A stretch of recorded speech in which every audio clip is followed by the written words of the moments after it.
For federal employees facing retirement, visions of golf courses, cruise ships, and long cafe lunches may be dancing in their heads. But activities and expenses in retirement can look much different than we think. Here with advice on how to make your retirement savings last is retired federal manager and owner of AG Financial Services, Abe Grungold. Abe, thanks so much for joining me. Terry, thank you for having me on today. Well, we've been having a lot of conversations about how federal civilians should be thinking about whether or not to retire. But we're going to take a little bit of a different twist this morning. We're going to talk about what happens after you retire, right? You're a pro at that. Yes, Terry, I retired 3 years ago from federal service after 36 years. And I planned my retirement. It took me 3 years to think about how much money am I going to need in retirement? What am I going to do in retirement? And if my plan of staying busy is not going to work out, what is my backup plan? So in 2025, there's going to be 2 tsunamis of retirements from federal retiree applications. The first one is due to the deferred retirement that will take effect September 30th, all those that are taking the buyout. And then there's just going to be a wave of retirees at the end of December 31st. So do these people have a plan? What is going to be their plan? And many of them are still going to be young. So will they be working full-time or part-time in retirement? Or are they going to just play pickleball and play golf in retirement? So you have to have a plan. Well, I'm a 2-time retiree failure. Obviously, I'm back at work. So my plans have not proven out very well, but my husband is succeeding quite well at retirement. What are the myths that most people need to get out of their head early so that they can have a successful and enjoyable retirement? So you have to have this plan, and it has to be a flexible plan, and there has to be contingency. So say you want to work full-time, and you start working full-time, and you realize the grind isn't for you. So you say, well, maybe I'll find a part-time position. I have a lot of friends in government who are retiring. They are going to be doing some interesting things. One of them has a farm with farm animals and farming equipment. Another one is remodeling his mother's home. So they're taking on these very big new careers that are different from them, but it's something that they want to do, and it's something they're going to enjoy doing. So that is a big factor. You have to find something you want to do. Now, there are other people who volunteer. I have a friend who volunteers in a food bank, and then he helps disabled people with exercise programs so they continue to exercise even though they have disabilities. So he keeps busy doing a lot of volunteer work. That is something he wants to give back to the community. So there has to be some sort of a value if you're going to work or you're going to do something else in retirement.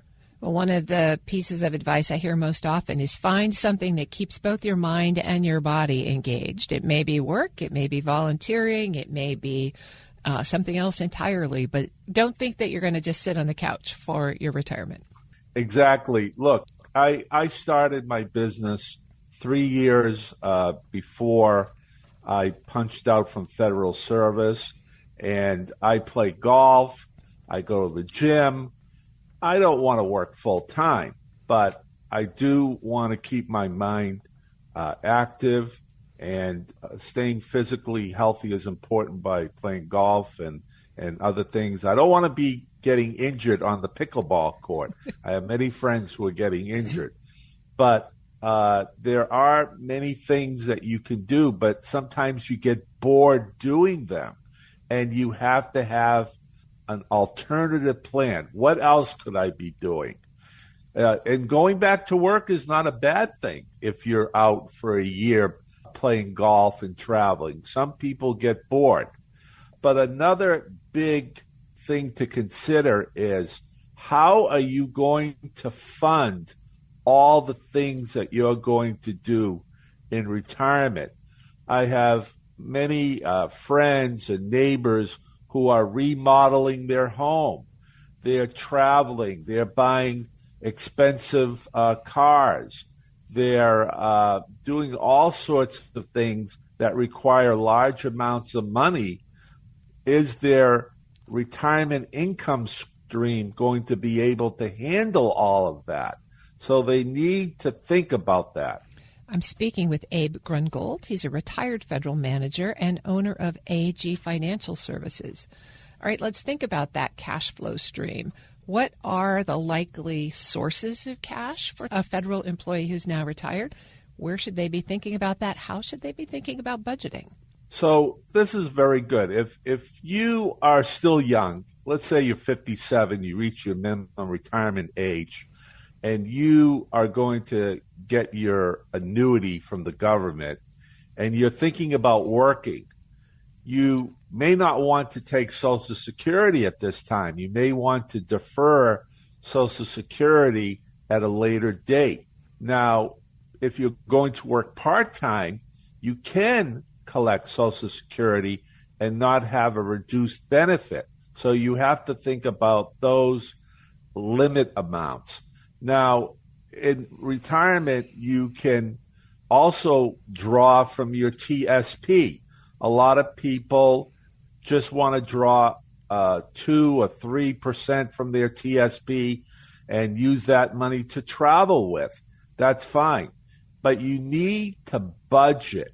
You need to budget. If you're going to remodel your home, or you're going to take a couple expensive cruises or trips, you need to budget and think about where you're going to draw that retirement income. And from a personal level, I cashed in savings bonds that I purchased over 30 years ago from the federal savings bond programs that they had for employees. So that is something that I was planning on doing, and I am using those funds to do various things in my life. So that's something you need to think about. You need to plan. You need to have a budget. What's really the big differences in a retirement budget from a working budget? Obviously, the source of income, but what kind of expenses might people need to think about that they are going to have in retirement that they might not have had while they're working, or that might be different? Well, a big thing, and even from my personal experience, is healthcare cost. You have to have good healthcare insurance, whether you're going to continue with your FEHB insurance in retirement, or you're going to be on Medicare and have a Medicare supplement. You have to have good health care, because there are many unexpected things that happen. You could fall on the pickleball court. You can have a sudden illness, and you need to look at what does your health care plan provide. How much is the out-of-pocket maximum? What are the deductibles? And especially with medicines, because medicines can be very, very expensive, and you need to monitor that carefully. Well, the inflation rate in healthcare costs is double the general economic inflation rate, so you have to be thinking about cost increases there as well. Oh, of course. Everything is going up. Everything. You go to the store, you're buying a car, everything is going to have an increased value from what you experienced while you were working several years earlier. So, yeah, you need to plan for all that and expect that to happen. And a lot of what is going on is people in retirement, they get together with friends, they're eating lunch, breakfast, dinner, and